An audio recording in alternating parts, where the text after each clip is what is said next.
बिस्मिल्लाहिर्रहमानिर्रहीम। अस्सलाम वालेकुम नाज़रीन। प्रोग्राम इशूज़ में भलीकार मां आहियां जो मेज़बान इम्तियाज़ अली मस्तोई। नाज़रीन, अॼो के प्रोग्राम में ॻाल्हि ॿोल कंदासीं सिंध में पैदा थियल अफ़सोसनाक सूरत हाल जे हवाले सां। हर हंधि क़त्ल आम ई नज़र अचे पियो। किथे क़बीलाई जहिड़नि जी मद में, किथे कारे इल्ज़ाम में नियाणियुनि खे क़त्ल कयो पियो वञे। अॼोके ॾींहं में टे जेके क़त्ल आहिनि उहे हिन वक़्त ताईं थी चुका आहिनि। पनवाकिल जे कचे वारे इलाइक़े में ओगाई बिरादरी जे ॿिनि धुरियुनि में झेड़ो थियो आहे, जंहिंमें ॿ सॻा जेके भाइर आहिनि उहे क़त्ल थी चुका आहिनि ऐं उन्हनि जो हिकिड़ो भाउ सख़्तु ज़ख़्मी आहे जंहिंखे अस्पताल मुंतक़िल कयो वियो आहे।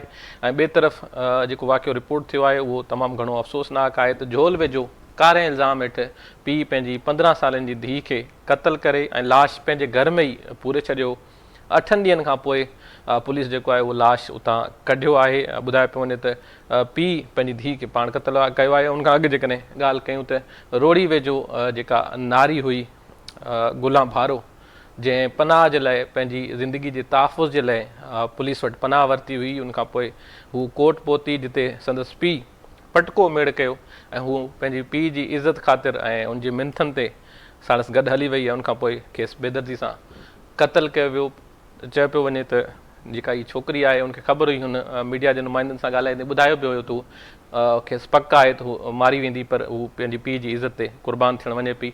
त हीअ उहा सूरत हाल आहे जेका जदीद सिंध में पैदा थी वई आहे। रोज़ु जेको आहे क़त्लेआम जूं ख़बरूं अचनि थियूं, किथे क़बीलाई झेड़नि जे करे, किथे कारे इल्ज़ामनि जे करे। ख़ासि करे सिंध जूं जेके नियाणियूं आहिनि उहे हाणे महफ़ूज़ न आहिनि रहियूं। रोज़ु अहिड़े क़िस्म जा वाक़िया थियनि पिया। इन सूरत हाल ते ॻाल्हि ॿोल कंदासीं असां सां सखर मां असांजा सीनियर रिपोर्टर आहिनि साहिल जोगी साहब। उन्हनि असांखे वीडियो लिंक ते जॉइन कयो आहे। उन सां गॾोगॾु समाजी अॻवान आहिनि शाइस्ता खोसो साहिबा, उन्हनि असांखे वीडियो लिंक ते जॉइन कयो आहे। ऐं उन सां गॾोगॾु JUI जा अॻवान आहिनि मौलाना मोहम्मद साले इंदड़ साहब, उहे असांखे टेलीफोन लाइन ते जॉइन कंदा। वरी महिरबानी तव्हां सभिनी महिमाननि जी, तव्हां वक़्तु ॾिनो। साहिल, अव्हां खां प्रोग्राम जी शुरूआति कंदुसि त तमामु ख़राबु सूरत हाल आहे। मतिलबु हिकु तरफ़ दुनिया टेक्नोलॉजी ते वञे पई, जदीद टेक्नोलॉजी, जदीद टूल्स जेके आहिनि उहे मुतारफ़ कराया पिया वञनि। AI जी तरफ़ दुनिया वञे पई ऐं चंड खां पोइ ॿिया जेके सियारा आहिनि उॾे जेको आहे साइंसदान दरियाफ़्तूं कनि पिया त हाणे तरक़ी कहिड़े तरीक़े सां कजे, इंसानी भलाई लाइ छा छा करे सघिजे थो।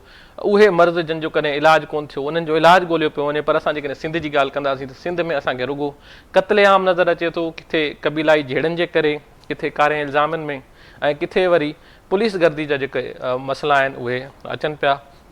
अॼु ताईं असां बुनियादी जेके मसइला आहिनि उन्हनि मां निकिरी न आहियूं सघिया।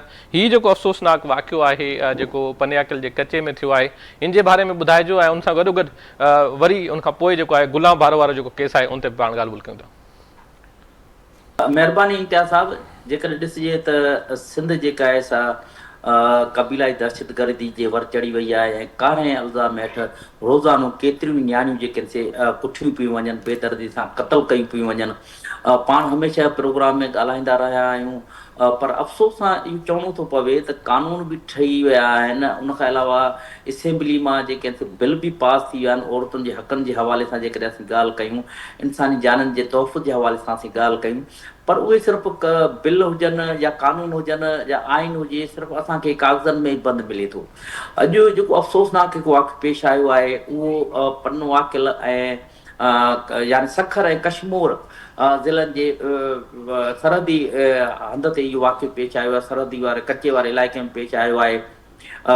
उते जेको आहे सो ॿिनि न पर 3 सॻनि भाइरनि जे मथां हमिलो कयो वियो, फायरिंग कई वई। ऐं फायरिंग में जेके 2 सॻा भाइर एजाज़ ऐं सरवर ओगाई उहे मारिजी विया। हिकिड़ो जेको भाउ आहे उहो सीरियस आहे, अब्दुल मजीद ओगाई, उनखे सखर इस्पताल जेको आहे सो मुंतक़िल कयो वियो आहे।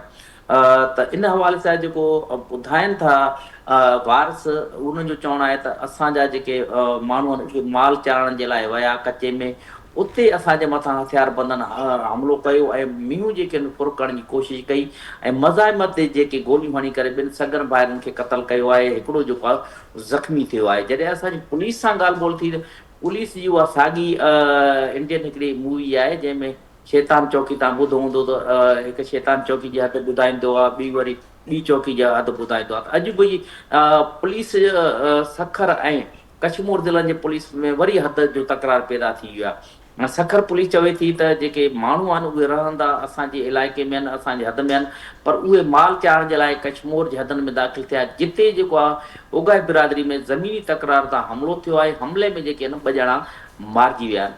त हिकु जॾहिं डेड बॉडी पनवाकिल तालके अस्पताल पहुचाई वई त उते बि उन्हनि डेड बॉडी जेका लेटर सखर पुलिस जो न हुजण जे करे उनखे गोसपुर वारे हॉस्पिटल लाइ मुंतकिल कई आहे। डेड बॉडी यानी पोस्टमार्टम हाणे उते ई थींदो। हाणे उहे डेड बॉडी खणी विया आहिनि, उते बि अलाए डेड बॉडी जो पोस्टमार्टम थिए अलाए न थिए। ऐं डेड बॉडी जेके आहिनि से वारस अञा कातिल गिरफ़्तार करण त परे जी ॻाल्हि, पुलिस अञा ताईं हदबंदी जे तकरार में उलझियल आहे। हाणे कशमोर पुलिस सखर पुलिस जे मथां वज़न विझी छॾियो आहे, सखर पुलिस कशमोर ज़िले जी पुलिस जे मथां वज़न विझी छॾियो आहे।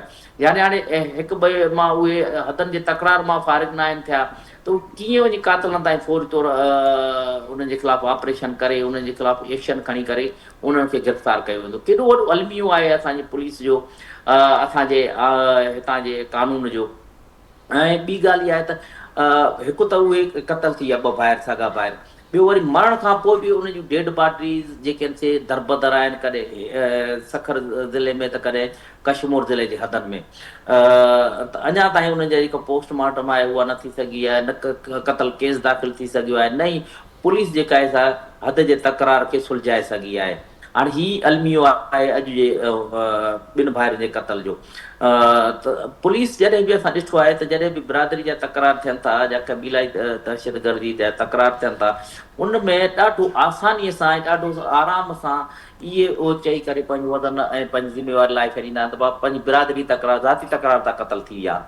बाबा क़तल त क़तल आहे, ज़ाती तकरार थिए, क़बीलाई तकरार था थिए, फुर मज़ाइम ते मारिजी वञे, क़तल क़तल आहे। क़तल खे पुलिस क़बीलाई दहशतगर्दी जे चाहे ज़ाती दुश्मनी या दहशतगर्दी में मारियो वञे, उनखे त पुलिस कॾहिं संजीदा वरितो ई न आहे। जेकॾहिं पुलिस क़बीलाई जहिड़नि में मारिजी वियल माण्हुनि जे हवाले सां नोटिस वठे, माण्हुनि खे इंसाफ़ मिले, त मां चवां थो त को बि बदिले जी बाहि उजाइण जे लाइ प्लान में हमला न कनि ऐं हमला करे माण्हू न मारनि। तो मेन वरी बि असां चऊं था पुलिस ऐं कानून जे हवाले सां इंसाफ़ नथो मिले, इन जे करे माण्हू जेके हथियार कुल्हनि ते खणनि था। ऐं हथियार वरी वॾी ॻाल्हि आहे, ॿारहाड़ी ऐं कचे जे इलाइक़नि ताईं शहरी इलाइक़नि मां गुज़री करे कीअं वञनि था, इहो बि वॾो सवालु आहे। त यानी पुलिस हथियार पहुचाइण में बि मददगार आहे, उनखां अलावा जहिड़नि खे हथी ॾियण में बि पुलिस मददगार आहे। ऐं उन्हनि जी गैर संजीदगी, गैर ज़िम्मेवारी ऐं लापरवाही जे करे इहे जहिड़ा वधनि था। ॿियो जेको केस आहे गुलाम भारो जंहिंजो तव्हां ज़िक्र कयो, इहो इम्तियाज़ साहब इंतिहाई जेको आहे सो अनोखे अंदाज़ वारो केस आहे। हूअं त कारोबारी में केतिरा ई मारिया वञनि था ऐं रोज़ानो बेगुनाह नियाणियुनि खे क़तल कयो पियो वञे। जीअं अॼु जेका तव्हां ॻाल्हि कई आहे इंट्रो में ई, त हिकु पीउ पंहिंजी धीअ खे मारियो आहे, झोल में जेको वाक़ियो पेश आयो। त गुलाम भारो जो अॼु जो केस न आहे, हिनखे यानी 3-4 ॾींहं में 3 मई ते न क़तल कयो वियो पारे में। ही वाक़ियो आहे असुल में 18 तारीख़ जो, 18 अप्रैल जे सुबुह जो पुलिस वटि एंट्री आहे। एंट्री लेटर अॼु असांजे KTN न्यूज़ ते बि उहो ब्रेक थियो आहे। एंट्री लेटर में लिखियलु आहे त गुलाम भारो शाह बख़्श ॻोठ भारो जी रहवासिन उहा आई सुबुह जो 4 वॻे, जेका ज़ख़्मी ऐं मरणी हालत में हुई, जंहिंजे जिस्म ते ज़ख़्म हुआ। उन अची करे इहो बयानु ॾिनो त मूंखे मुड़ुसु सिकीलदो भारो, वॾेरो करीमदाद भारो, लाल बख़्श भारो, ॿिया जेके आहिनि रोशन भारो, जिनसार भारो, मुजीब भारो, अब्दुल अज़ीज़ भारो समेत 11 ॼणनि जा उन नाला लिखाया आहिनि। त मूंखे उहे कारे इल्ज़ाम में क़तल करणु चाहिनि था। उन्हनि बंदूकनि जा मुंहुं खोले छॾिया, फायरिंग थी, उन फायरिंग मां भॼी करे आउं हिते पहुती आहियां, मूंखे तहफ़ुज़ ॾिनो वञे। 18 तारीख़ ते हिते पहुती आहे, थाणे ते झांगड़ो थाणे ते पहुती आहे। झांगड़ो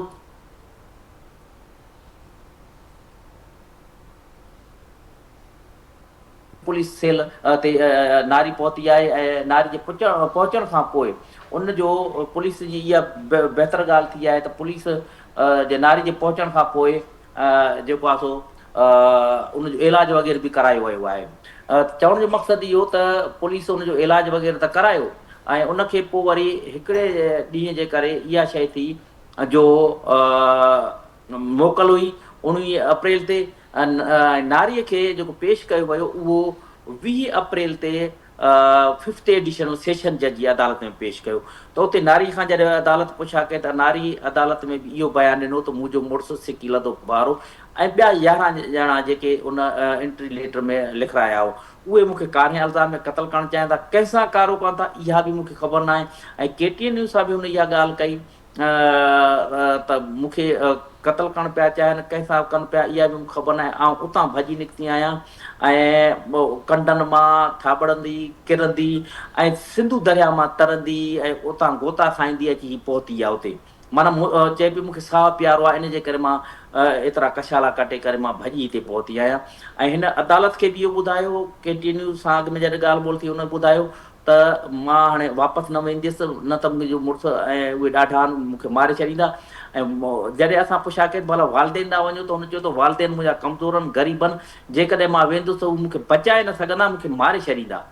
पोइ अदालत 20 अप्रैल ते आर्डर कढियो त हिनखे दार्लामान मोकिलियो वञे।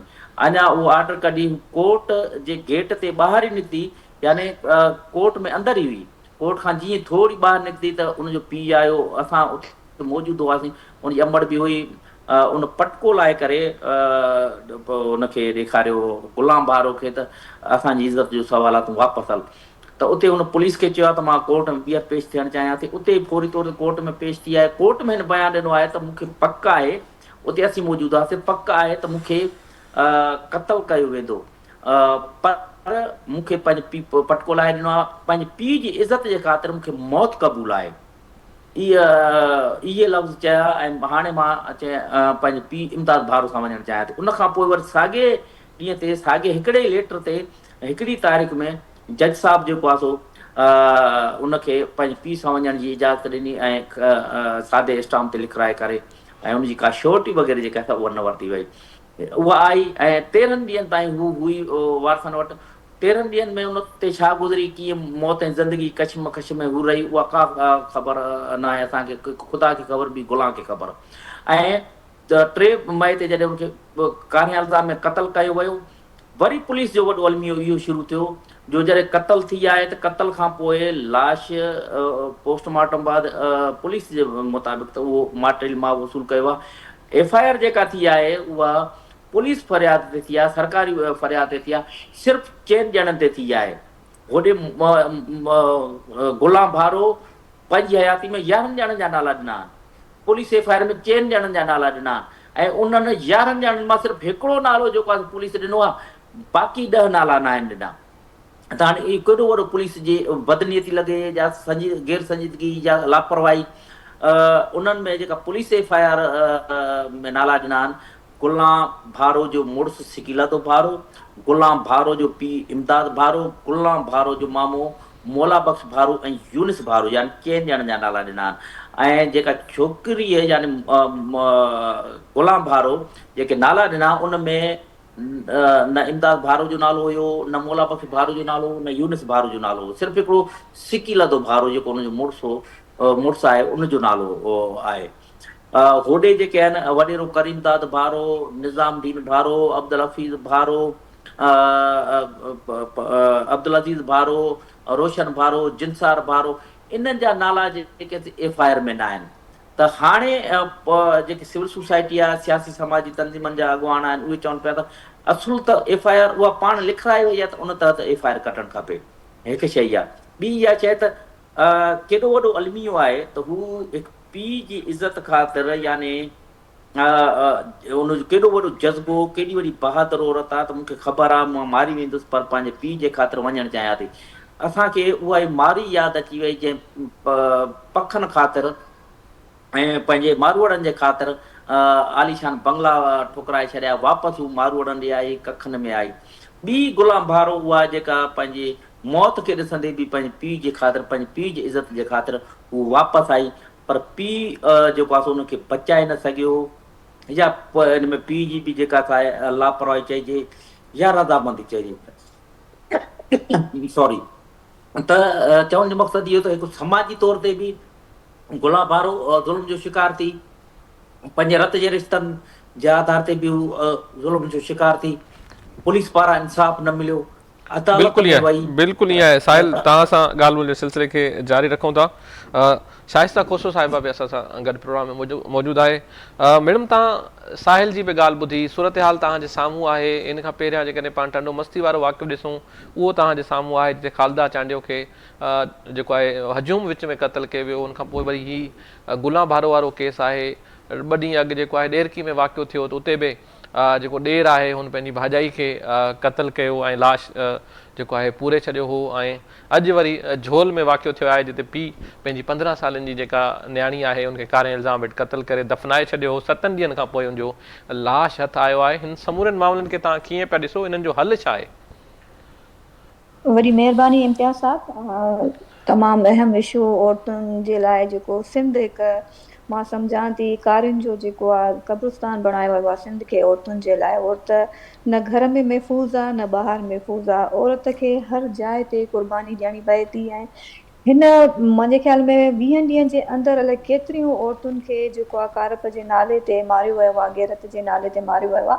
पर कानून जे तरफ़ खां असांखे पोइ बि उनजी बेबसी ऐं कमज़ोरी नज़र थी अचे। कानून अगरि फौरी तौर ते हरकत में अचे, जेके कातिल आहिनि उन्हनि खे गिरफ़्तार करे उन्हनि खे सज़ाऊं मिलनि, सही तरह सां इन्वेस्टिगेशन थिए, त इहे शयूं रुकी सघनि थियूं। पर कानून हमेशह असांखे वॾेरनि जे अॻियां, सरदारनि जे अॻियां, बोतारनि जे अॻियां कमज़ोर ऐं बेबस लाचार नज़र ईंदो आहे। जेके बि असां वटि जेके बि ऑफिसर्स अचनि था, तव्हां ॾिसो त उन्हनि खे जेके वॾेरा डायरेक्शन ॾींदा आहिनि उनजे मुताबिक़ थींदो आहे। तव्हां ॾिसो गुलाम भारो जो साहिल जोगी साहिबु जेको सीनियर सहाफ़ी आहे, उन्हनि तमामु तव्हांखे तफ़सीली ॿुधायो त गुलाम भारो जॾहिं पाण हिकिड़ो FIR कराए चुकी हुई, हुन पाण बयानु ॾिनो आहे त मूंखे ही माण्हू मारणु चाहिनि था। जॾहिं हुन तफ़सीली ॿुधाया आहिनि, वॾेरे जो नालो बि ॾिनो आहे, पंहिंजे मुड़ुस जो नालो बि ॾिनो आहे, ॿियनि जा बि नाला ॾिना आहिनि, त उन्हनि खे बचाइण जी कोशिशि कई वई आहे।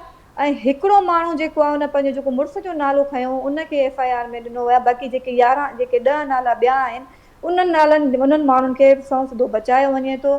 जॾहिं उहो पाण बयानु ॾिए थी त मूंखे हिननि माण्हुनि मां ख़तरो आहे, ऐं कोर्ट में बि बयानु ॾिए थी त मूंखे मारियो वेंदो, मूंखे पक आहे त मूंखे मारियो वेंदो, पोइ बि मां पंहिंजे पीउ जी पग जी ख़ातिर मां जेको आहे वापसि वञणु चाहियां थी। हिकु धीअ पंहिंजे पीउ जी पग जो ख़्यालु रखे थी, हिकु भेण पंहिंजे भाउ जी इज़त जो ख़्यालु रखे थी, ज़ाल पंहिंजे मुड़ुस जी इज़त जो ख़्यालु रखे थी। उन जे बदिले में उनखे उन पीउ जे तरफ़ खां, उन मुड़ुस उनजे भाउ जे तरफ़ खां छा थो मिले? कारो करे मारियो वियो। चवणु आसान आहे, मारणु आसान आहे। उन औरत जेका एॾी वॾी क़ुर्बानी ॾिए थी ऐं उनखे एॾो आसानीअ सां जेको मारियो वञे थो, त उन जो को पुछाणो ई न आहे त औरत खे एॾो बेदर्दी सां कीअं मारियो वियो। जीअं तव्हां ॿुधायो त झोल में हिकु 15 सालनि जी न्याणी, जंहिंजे लिखण पढ़ण जा ॾींहं, जंहिं तालीम हासिल करण जा ॾींहं, खेॾण जा ॾींहं, उनखे ख़बर ई न हूंदी त कारी हूंदो छा आहे। ऐं उनखे पीउ पंहिंजे जेके न्याणी पंहिंजे घर में महफ़ूज़ न आहे, पीउ उनखे मारे करे ऐं घर जे अंदरि दफ़नाए थो। ऐं 8 ॾींहंनि खां पोइ जेका पुलिस उनजो उहो लाश कढे थी, कंहिंखे ख़बर नथी पए त पीउ जेको आहे धीअ खे कारो करे मारियो। हाणे हीअ अलमियो आहे, असांजे सिंध में औरतुनि सां एॾो ज़ुल्म कयो वञे थो, कोई पुछण वारो न आहे, कोई कानून न आहे।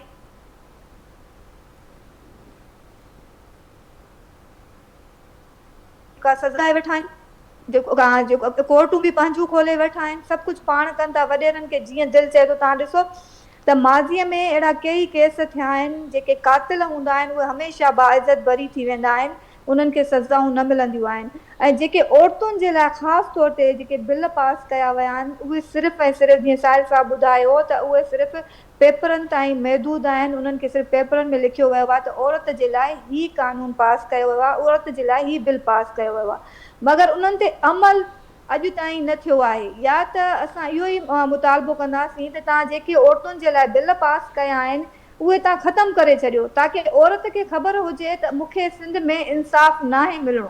ऐं सिंध औरतुनि जे लाइ हिकु क़तल गाह आहे, औरतुनि जे लाइ हिकु क़तल गाह बणाई वई आहे।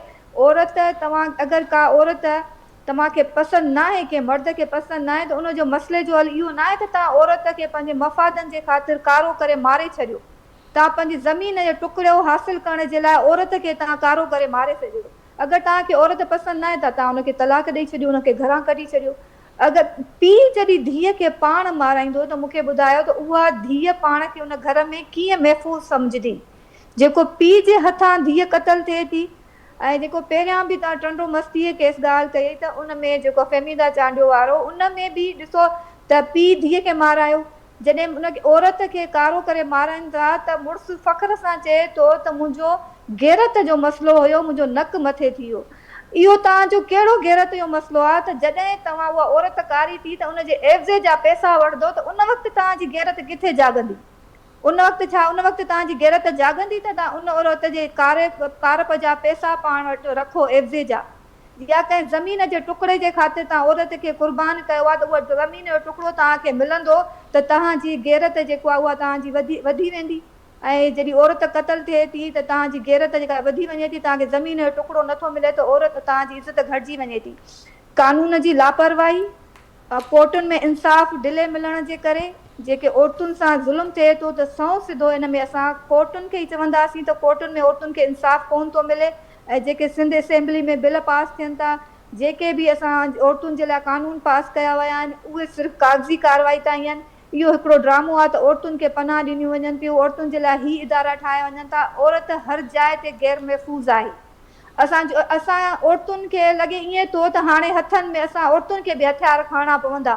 असां पंहिंजी हिफ़ाज़त असां औरतुनि खे पाण करणी पवंदी। अगरि इहे हालात रहिया सिंध जा ऐं औरतुनि खे ईअं ई कारो करे मारियो वेंदो त औरत खे हथियार खणण ते मजबूर कयो वेंदो, छो जो औरत खे न कानून तहफ़ुज़ थो ॾिए, न कोर्टूं तहफ़ुज़ थियूं ॾियनि, न घर तहफ़ुज़ थो ॾिए। औरत जे लाइ त हर जॻह जेका आहे गैर महफ़ूज़ आहे, त पोइ औरत पंहिंजे जेको आहे पंहिंजे हिफ़ाज़त पाण खणंदी, पोइ कंदी मजबूरन औरत खे हथ में हथियार खणणो पवंदो अगरि इहा ई सूरत हाल रहंदी।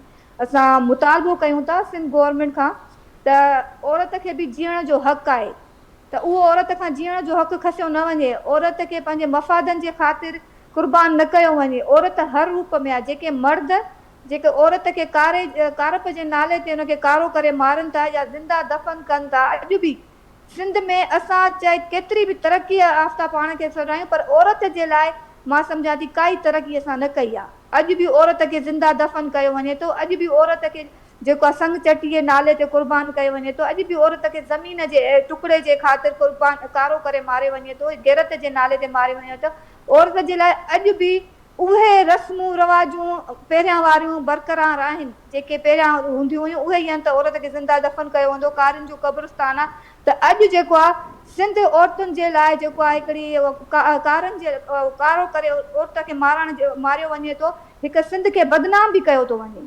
त औरत जे लाइ सिंध धरती औरत जे लाइ बिल्कुलु औरत महफ़ूज़ न आहे।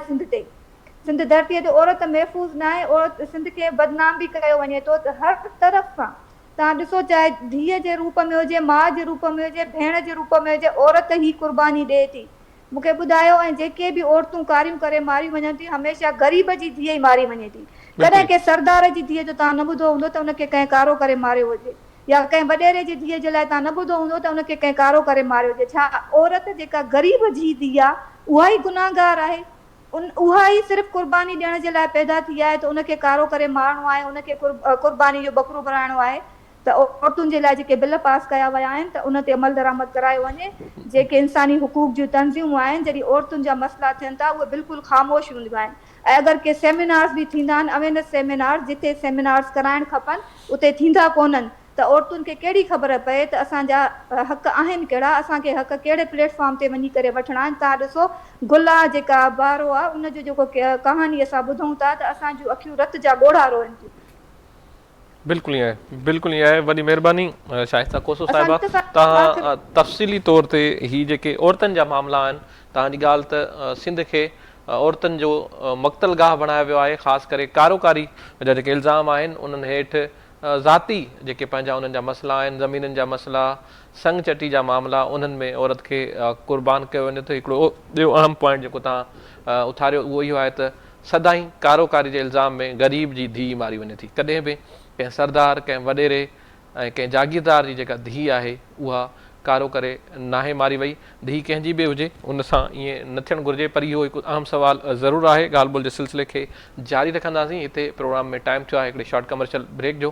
हाज़िर थियूं था ब्रेक खां। वेलकम बैक नाज़रीन, ॻाल्हि ॿोल जे सिलसिले खे जारी रखंदासीं। ॻाल्हि कयूं पिया त सिंध में हर तरफ़ क़त्ले आम ई नज़र अचे पियो। किथे क़बीलाई झेड़नि जी करे जेके आहिनि उहे क़तल थियनि पिया, किथे कारोकारी जे इल्ज़ामनि हेठि नियाणियुनि जो क़तल थिए पियो। अफ़सोसनाक वाक़ियो अॼु जेको पनियाकल जे कचे वारे इलाइक़े में पेश आयो। ओगाई बिरादरी जे ॿिनि धुरियुनि में जहिड़ो थियो जिन में 2 सॻा भाइर जेके आहिनि उहे क़तल थी विया आहिनि ऐं हिकु भाउ ज़ख़्मी थियो आहे। हुन खां अॻु रोड़ी वारे इलाइक़े में गुलाम भारो जेका पंहिंजी जान बचाइण लाइ पुलिस वटि पहुती हुई ऐं उहा उनखां पोइ पीउ जी इज़त जे करे पीउ पारां पटको ॾेखारण जे लाइ हुन पीउ जी इज़त ख़ातिर हू वापसि वारसनि वटि वई ऐं हुनखां पोइ खेसि बेदर्दी सां क़तल कयो वियो। ऐं अॼु हिकिड़ो ॿियो अफ़सोसनाक वाक़ियो झोल मां रिपोर्ट थियो आहे जिते पीउ पंहिंजी 15 वरनि जी जेका न्याणी आहे उनखे कारे इल्ज़ाम हेठि क़तल करे छॾियो आहे। मौलाना मोहम्मद साले इंडर साहब उन्हनि असांखे टेलीफोन लाइन ते जॉइन कयो आहे। वरी महिरबानी मौलाना साहब अवां वक़्तु ॾिनो। कीअं था ॾिसो हिन सूरत हाल खे? किथे कबीलाई दहशतगर्दी जी नज़र जेका आहे उहे इंसानी जानियूं थियनि पियूं, किथे पंहिंजे वारसनि हथां न्याणियूं महफ़ूज़ न आहिनि। हिन समूरे मामलात खे तव्हां कीअं पिया ॾिसो?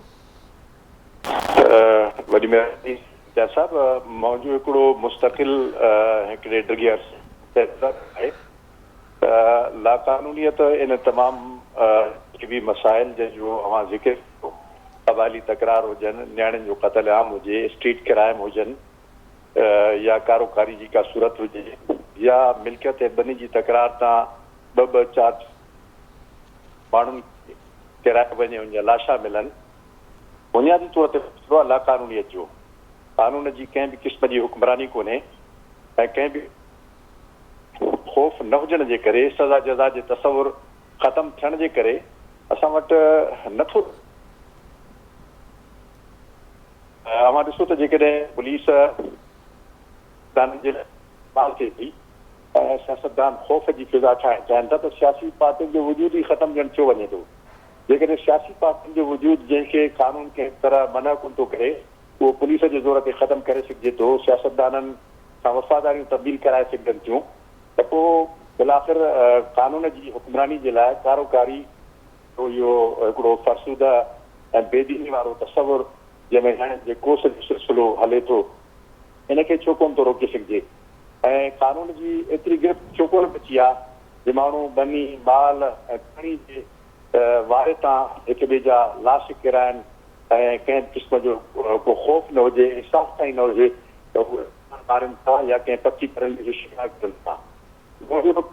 साॻियो आहे त कानून जी हुक्मरानी जो तसवुरु सिंध में नापीद थी वियो आहे, बिल्कुलु न हुजण जे बराबरि आहे ऐं इहो सिलसिलो उन वक़्त ताईं ख़तमु थियण जो नालो न वठंदो जेसि ताईं असांजा मुल्क जा हसास इदारा सिंध जे इन सूरत हाल जो नोटिस न वठनि। असांजा हुक्मरान सिंध में अरिड़हीं आईनी तरमीम जे ज़रिए शुमार इख़्तियारात हासिल करे वेठा पर उन खां सिंध में ख़ाली अमुन ॾियण जी सलाहियत उन ख़तर कोन्हे ऐं हिकिड़े अहिड़े क़िस्म जा पुलिस ऑफिसर जेके क़याम अमुन जे लाइ को संजीदा क़दम खणण जी पोज़ीशन में हुजनि उनखे सिंध में पोस्टिंग ॾियण जे लाइ तयारु कोन्हनि। ऐं इन सूरत हाल में मां सम्झां थो त हिकु दफ़ो ॿीहर असां मुतालबो ई करे सघूं था हुक्मराननि खां त सिंध अव्हांखे सभु कुझु ॾिनो आहे, अव्हां 18 सालनि खां सिंध जे नतीजे में इक़्तिदार जे ऐवाननि जा मालिक सां वेठा हो, घटि में घटि तव्हां सिंध खे हुनजी मोट में इहो थोरो कयो या महिरबानी कयो सिंध खे अमुन ॾियो, सिंध जी नियाणियुनि खे तहफ़ुज़ ॾियो, सिंध में कानून जी हुक्मरानी क़ाइमु कयो, लाक़ानूनी ख़तमु थियो, सिंध जे रस्तनि खे महफ़ूज़ कयो, सिंध में क़बाइलियत जी बुनियाद ते क़त्ल आम जे सिलसिले खे रोकियो। असां वटि इन खां अलावा को रस्तो कोन्हे त साॻियनि ई पंहिंजे इक़्तिदार खां वाॻिद हिननि खां मुतालबो कयूं त उहे घटि में घटि सिंध ते रहम करनि ऐं हुकूमत जो जंहिं बि तर्ज़ ते हुकूमत तव्हां ॿी बणाई आहे घटि में घटि असांखे अमुन ॾियो त जीअं असांजी नियाणियूं महफ़ूज़ रही सघनि ऐं कानून जी हुक्मरानी क़ाइमु थी सघे। अच्छा मौलाना साहब, हीउ जेको सिलसिलो हिकिड़ो शुरू थियो आहे नियाणियुनि खे क़त्ल करण जो, किथे पीउ पंहिंजी धीउ खे क़त्ल करे पियो, किथे मुड़ुस हथां हुनजी ज़ाल क़त्ल थिए पई, किथे भाइरनि हथां भेणियूं क़त्ल थियनि पियूं, इहो को सिलसिलो अॼोको त न आहे, सदियुनि खां इहो हलंदो पियो अचे। इस्लाम में हिन जी छा हैसियत आहे? इस्लाम जे नज़रिए सां जेकॾहिं ॾिसजे त हुन में छा हिन जी इजाज़त आहे? साईं ॾिसो त शरीयत इन हवाले सां इंतिहाई वाज़े आहे त कंहिं बि तरह महशुबे जी बुनियाद ते ऐं शक जी बुनियाद ते या का नियाणी जेकॾहिं इजाबो काफ़ी शयूं अहिड़ियूं आहिनि जेके असांजे मुरवजा क़वानीन जे गहराई सां गौर फ़िक्र खां बाद कानून साज़ी नथी कई वञे ऐं उनजे नतीजे में अहिड़ा कानून ठहनि था जंहिंमें किथे किथे वालिदैन जी इज़त नफ़्स बि मजरूह थिए थी, पर उनजी कंहिं बि तरह इस्लाम जी इजाज़त कोन थो ॾिए त जेका औरत जेकॾहिं वालिदैन जे रज़ा खे नज़रअंदाज करे थी त उनजी मौत में पोइ उनखे कारो करार ॾिनो वञे। निकाह उनजो हक़ आहे जेको उहा हक़ इख़्तियार करे थी, कंहिं बि तरह क़त्ल आम जी इजाज़त कोन्हे ऐं इस्लाम इनखे कारोकारी जी इन रस्म खे कंहिं बि तरह इनखे तव्हां इस्लाम जो कवर न ॾेई सघो। इहा इंतहाई फ़र्सूदा ऐं जाहिलानी रस्म आहे। बिल्कुलु ठीकु आहे, वॾी महिरबानी मौलाना मोहम्मद साले इंजड़ साहिब जी ॻाल्हि ॿोल ॿुधी। उन्हनि जो चवणु आहे त हीअ हिकु जाहिलाना रस्म आहे जेका सदियुनि खां वठी हले पई ऐं उन्हनि चयो त कानून जी रिट कमज़ोर हुजणु सबबु अहिड़े क़िस्म जा वाक़िया कबीलाई दहशतगर्दी हुजे या नियाणियुनि खे कारोकारी करे मारण वारा वाक़िया हुजनि उहे वधनि पिया। ज़रूरत इन ॻाल्हि जी आहे त मज़बूत क़िस्म जा ऑफिसर हिते मुक़ररु कया वञनि ऐं उन सां गॾोगॾु कानून लागू कंदड़ जेके इदारा आहिनि वफ़ाक़ी, उन्हनि खे इन्हनि मामलनि जो नोटिस वठिणो पवंदो। मीर अल्ताफ़ झोल मां असांजा सीनियर रिपोर्टर आहिनि, उन्हनि असांखे जॉइन कयो आहे। वॾी महिरबानी मीर, छा सूरत हाल आहे? हीउ जेको वाक़ियो पेश आयो आहे झोल में, ॿुधायो पियो वञे त 7 ॾींहं पहिरियां जेका आहे उन जवाबदार पंहिंजी धीउ खे क़तल कयो ऐं लाश पंहिंजे घर में पूरे फ़रार थी वियो आहे। हिन वक़्त ताईं हिन केस में छा अॻभराई थी सघी आहे?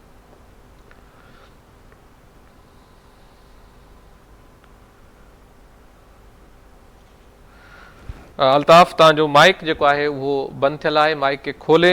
हीउ जेको वाक़ियो झोल में थियो आहे जिते ॿुधायो पियो वञे त पीउ पंहिंजी जेका 15 वरनि जी धीउ आहे उनखे कारे इल्ज़ाम हेठि क़तल करे लाश खे पंहिंजे घर में पूरे छॾियो हो ऐं उनखां पोइ हाणे पुलिस खे इतला ॾिनो आहे त लाश उतां कढी इस्पताल मुंतक़िल कयो वियो आहे। अल्ताफ़, पंहिंजो माइक अनम्यूट करे ॿुधाइजो त हीउ छा वाक़ियो थियो आहे ऐं हिन वक़्त ताईं पुलिस छा कार्रवाई कई आहे?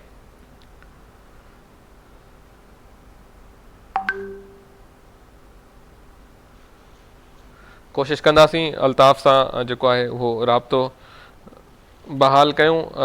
साहिल, समूरी सूरत हाल तव्हांजे साम्हूं आहे त असां पहिरियां इन्हनि वाक़ियनि ते मातम कयूं पिया त जेको वाक़ियो रोहिड़ी में थियो आहे जंहिंमें नियाणी पंहिंजे पीउ जी इज़त तां क़ुर्बान थी, वरी उनखां पोइ रोहिड़ी में हिकिड़ो जेको आहे उहो वाक़ियो थियो आहे जंहिंमें ॿुधायो पियो वञे त ॾेर जेको आहे उहो पंहिंजी भाॼाई खे क़तल कयो आहे। इन खां पोइ झोल में वाक़ियो थियो आहे। साहिल, मां तव्हां ॾे अचां थो। अल्ताफ़ सां असांजो राब्तो बहाल थियो आहे। अल्ताफ़, छा वाक़ियो थियो आहे? हिन वक़्त ताईं पुलिस छा अॻभराई करे सघी आहे? छा को जवाबदार गिरफ़्तार थियो आहे? जी बिल्कुलु इम्तियाज़, जवाबदार अञा ताईं गिरफ़्तार न थियो आहे। इन वाक़िए जी तव्हांखे थोरी तफ़सील ॿुधायां त हीउ 7 खां 8 ॾींहं पहिरें जो वाक़ियो आहे। 29 खां 30 तारीख़ जे विच में हीउ वाक़ियो पेश आयो आहे। झोल थाणे जी हद आहे जिते 2 थाणनि जी हद गॾो गॾु लॻे थी। झोल बि लॻे थो ऐं ॿिया थाणा गॾो गॾु जेके आहिनि उहे लॻनि था। काज़ी शाख आहे उते जो ज़मीनदार आहे रियाज़ आराई, उनजी ज़मीन में मथे ते मज़दूर कमु कंदड़ रहंदड़ हुआ ऐं हीउ बेसिकली तौर ते 3 घर हुआ जेके लापता खां लॾे अची करे झोल में जी हद में किथे मथे ते मज़दूरी जे सिलसिले में अची हिते वेठल हुआ। पोइ थियो ईअं आहे जो उन 29 राति जे विच में जवाबदार आहे मीर सिकंदर लेगारी, जंहिं पंहिंजी धीउ आहे 14 खां 15 साल उमिरि ॿुधाई थी वञे, जंहिंजी जेका उमिरि आहे फरीदा लेगारी, जेका मुबैना तौर ते जेको ॿुधायो पियो वञे त मिलियल ॼाण मूजिबि त पुराणनि इल्ज़ाम ते क़तल थी आहे। जवाबदार राति जे पेच में ई इहो सॼो वाक़ियो सरअंजाम ॾेई हिकु नियाणी मासूम खे 14 खां 15 साल नियाणी खे क़तल करे राति जो ई पंहिंजो घर छॾे फ़रार थी वियो ऐं पोइ सबूत साण जी इलाइक़े जे माण्हू ॾिठो त परेशान थी हलिया। पोइ हुन देरि सां वञी करे इतला कयो आहे पंहिंजे भाइरनि खे या हिते जेके मुंहिंजा ॿिया मिट माइट वेठल आहे उनखे इतला कयो त मूं जेका था पहिरीं त इहो ॿुधायो त मूं पंहिंजी धीउ जेका था उहा क़तल करे छॾी आहे। जंहिंखां पोइ उन्हनि खे वरी हिकु दफ़ो ॿीहर बुलाइण लाइ इहो चयो त मूं जेका था पंहिंजी धीउ परणाए छॾी आहे। पर जेॾीमहिल हिननि खे इहा ख़बर पइजी वई त नियाणी हिनजी क़तल थी चुकी आहे, हिननि 7 ॾींहं पहिरीं पुलिस खे इतला कयो त असांखे शक आहे त असांजे भाउ पंहिंजी नियाणी खे क़तल करे छॾियो आहे। जंहिंखां पोइ उहो 7 ॾींहंनि ताईं जेको थियो उहो जेको लाश उहो ॿुधायो पियो वञे ज़रियनि मूजिबि, कुझु ज़रियनि जो इहो बि चवणु आहे त लाश मुकमल तौर ते हेठि दफ़न थियलो उन घर अंदरि ई जेको जवाबदार क़तल करण घर अंदरि ई दफ़न करे छॾियो। कुझु माण्हू चवनि था त अधु दफ़न हो अधु ॿार। बहरहाल उन खां पोइ 7 ॾींहं पहिरीं हिननि पुलिस खे इतला कयो। 7 ॾींहंनि ताईं पुलिस जेको का बि ख़ासि अॻभराई न कई, न को का ख़ासि कार्रवाई कई। सिर्फ़ु उन वारसनि खे इहे दिलासा ॾींदा रहिया त असां जवाबदार ॻोल्हींदासीं, पोइ लाश कढंदासीं। उहो 7 ॾींहंनि ते सिलसिलो हलंदो रहियो। उन खां पोइ गुज़िरियल ॾींहुं जीअं इहो मामिलो फाटी पियो, जेॾीमहिल उहे वारिस जेके हुआ उन्हनि साहसनि सां राब्तो कयो, रण रूल शुरू कई, गॾो गॾु उनखे चयो त असां भला थी करे ॾांहुं पुॼाईंदासीं, तव्हां कार्रवाई नथा कयो। जंहिं बैदि जेको पुलिस अॼु जेको उते पहुची 10 खां 11 जे दरमियान जेको उते पहुची जेको लास्ट उहा छोकिरी जो जेको हथ करे वरितो उन घर मां ऐं उन लास्ट खे जेको हिन वक़्तु रूरल सेंटर झोल आंदो वियो आहे जिते वञो पोस्टमार्टम थी रहियो आहे। तव्हांखे ॿुधाईंदो हलां त जवाबदार वॾी बेदर्दी सां जेको सो पंहिंजी नियाणी खे जेका 14 खां 15 साल आहे जंहिंखे तव्हांखे ॿुधाइजे त लिंग कंडार जी पवंदा त उनखे एॾो वॾो गलीस क़िस्म जो इल्ज़ाम हणी क़तल कयो आहे, जंहिं बाद जेको सो पुलिस अञा ताईं जवाबदार गिरफ़्तार न आहे कयो। तव्हांखे ॿुधाईंदो हलां 70 ॾींहंनि खां वठी हिन मामले जी सॼो जेको पुलिस खे इल्मु हो, पर पुलिस जेका मामले खां ला इल्मु बणी रही आहे। वापसि वक़्त ब वक़्तु पुलिस खे इतला कंदा रहिया भई असांजी छोकिरी जी अचो घर में ॾिसो लाश पयल आहे या छा आहे। बहरहाल पुलिस का बि कार्रवाई न कई। मूं ॻाल्हि ॿोल हुननि सां कई आहे जेका यकीनन नशर थींदी रहंदी, जंहिंमें हू पाण इहो इंतिसाफ़ करे रहिया आहिनि। 7 ॾींहं अॻु में पुलिस खे इतला कयो, पर उन बावजूदि पुलिस न कयो, उन खां कुझु बि न कयो। जंहिं बाद जेको अॼु हिकु दफ़ो ॿीहर थाणे ते पहुता ऐं इलाइक़े जे 62 माण्हू खां चवरायो त महिरबानी करे नींदरी जे लाश खे तव्हां उतां खां कढो। जंहिं बाद अॼु जेको सो लाश उहो निकितो आहे ऐं जॾहिं हुनजो पोस्टमार्टम हलंदड़ आहे, पोस्टमार्टम मुंहिंजी डॉक्टर सां ॻाल्हि ॿोल कई आहे पोस्टमार्टम बाबति। डॉक्टर जे चवण पोस्टमार्टम बाद जेको सो तय करे सघंदासीं त नींदरी जो कहिड़े वेपन सां क़तल कयो वियो आहे, कहिड़े तरीक़ेकार सां क़तल कयो वियो आहे, जॾहिं त जवाबदार जेको सो अञा ताईं फरार आहे, पुलिस हथ न करे सघी आहे। जी बिल्कुलु ठीकु आहे। मीर अल्ताफ़ झोल मां तफ़सीली तौरु ॿुधायो आहे त कहिड़े तरीक़े सां 14 वरनि जी जेका ॿारड़ी आहे उनखे कारे इल्ज़ाम हेठि बेदर्दी सां क़तल कयो आहे ऐं 7 ॾींहं ताईं लाश घर में पूरियल रहियो आहे। हिन में पुलिस जी जेका कोताही आहे नाइली आहे उहा बि साम्हूं अचे पई। साहिल आख़िर में तव्हां ॾे ईंदुसि। पहिरियां असां जेको आहे हीउ वाक़ियो डिस्कस कयूं पिया त गुलाम भारो जेका पंहिंजे पीउ जे पटके ते क़ुर्बान थी वई, जेका पीउ जी इज़त लाइ हुन पंहिंजी जान ॾेई छॾी ऐं हुन खां पोइ वरी रेती में वाक़ियो पेश आयो जिते ॾेर पंहिंजी भाॼाई खे क़तल करे छॾियो कारे इल्ज़ाम ताईं। 4 ॾींहंनि ताईं पुलिस खे ख़बर ई कोन हुई। 4 ॾींहंनि खां पोइ पुलिस खे होश आयो त हीउ को वाक़ियो थियो आहे। हुन खां पोइ पुलिस रिवायती तौर ते जीअं थींदो आहे त हिकिड़ो माण्हू पुलिस वटि पेश थींदो आहे ऐं केस दॿिजी वेंदो आहे। त हुन खां पोइ हीउ हाणे झोल में वाक़ियो पेश आयो आहे त पीउ पंहिंजी 14 वरनि जी जेका नियाणी आहे जंहिंखे असां ॿारड़ी चवंदासीं उनखे कारे इल्ज़ाम हेठि क़तल कयो आहे। सदाईं पाण डिस्कस कयो आहे त हिन में पुलिस जी जेका कोताही आहे, नेग्लिजेंस आहे, उहा रहंदी आहे। तव्हां कीअं था ॾिसो त हिननि शयुनि खे, इन्हनि केसनि खे मज़बूत कीअं थो बणाए सघिजे, कहिड़े तरीक़े सां हीअ जेके मामला आहिनि उनखे बहितर बणाए सघिजे थो?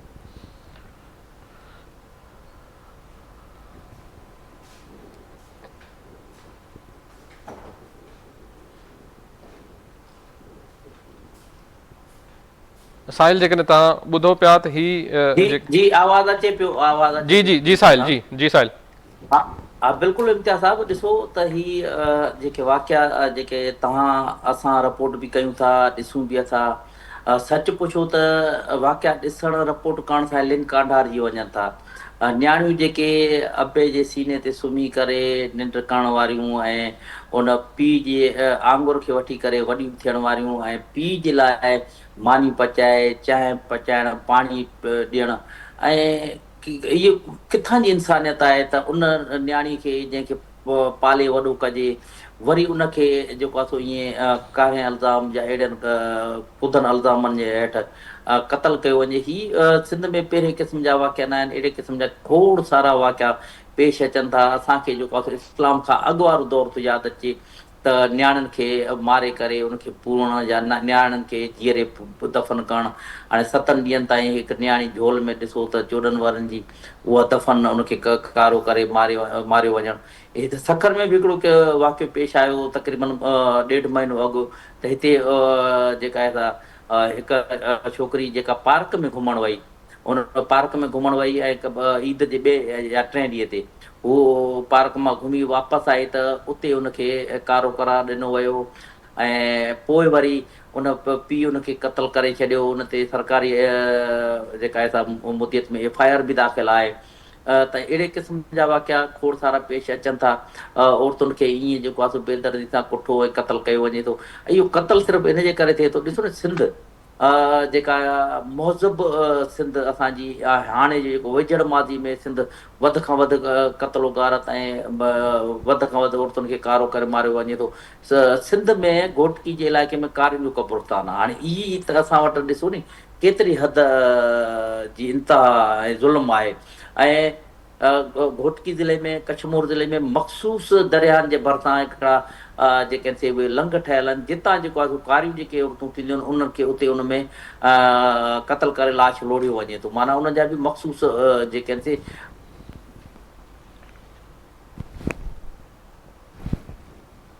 जी साहिल। ॾींहंनि ताईं उनखे सहार सिंगार कराए उनखे मानी खाराए ऐं ख़ूब खाराए पीआरो वेंदो आहे ऐं पोइ वरी उनखे क़तलु कयो वेंदो आहे। त अहिड़े क़िस्म जा वाक़िया खोड़सार पेश अचनि था जेके जहालत जी अकासी कनि था। सिर्फ़ु उहो इन जे करे थिए थो त हिते कानून आहे, कानून जेकॾहिं हुजे एक्शन थिए ऐं अहिड़नि क़ातिलनि खे सज़ा मिले त मां सम्झां थो त ॿीहर अहिड़े क़िस्म जा क़तल थी न सघंदा। जहिड़े नमूने हाणे इहे क़तल मथां क़तल कया पिया वञनि ऐं अहिड़े क़िस्म जा जेके वाक़िया आहिनि उहे पेश बिल्कुलु अचनि पिया। बिल्कुलु ईअं आहे साहिल। टाइम जी घटिताई जे करे इन ॻाल्हि ते इन प्रोग्राम जो जेको आहे इख़्तिताम कंदासीं त कानून जी जेकॾहिं हुकुमरानी हूंदी, कानून खे पंहिंजो रस्तो ॾिनो वेंदो ऐं अहिड़नि वाक़ियनि ते सख़्तु कानूनी कार्रवाई कई वेंदी त जेके अहिड़ा वाक़िया आहिनि उहे घटिजी सघंदा, रुकिजी सघंदा। ज़रूरत इन ॻाल्हि जी आहे त अहिड़नि वाक़ियनि ते सिंध हुकूमत खे सख़्ती सां नोटिस वठणु घुरिजे। इन्हनि वाक़ियनि में जेको बि मुलविस हुजे, उहो नियाणी जो पीउ हुजे, भाउ हुजे, मुड़ुसु हुजे या हुन में लोकल वॾेरा शामिल हुजनि, त उन्हनि सां कंहिं बि क़िस्म जी का बि रिआयत न थियणु घुरिजे। जीअं ॿुधाए पियो वञे त गुलाम बार वारे केस में वॾेरनि सां पुलिस रिआयत पई करे ऐं उन्हनि खे बचाइण जी कोशिशि कई पई वञे, त अहिड़े क़िस्म सां, अहिड़े रवैये सां अहिड़े क़िस्म जा जेके वाक़िया आहिनि उहे रुकिजी न सघंदा, बल्कि उन्हनि में वाधारो ईंदो। ज़रूरत इन ॻाल्हि जी आहे त इन्हनि वाक़ियनि में जेके बि माण्हू मुलविस आहिनि, उहे वॾेरा हुजनि, बोहतार हुजनि या केर बि हुजे, त उन्हनि खे उन्हनि केसनि में नामज़द कयो वञे ऐं उन्हनि केसनि में उन्हनि खे सज़ाऊं बि ॾियारियूं वञनि। अॼोके प्रोग्राम में एतिरो ई। ॾींदा इजाज़त। अला भाई।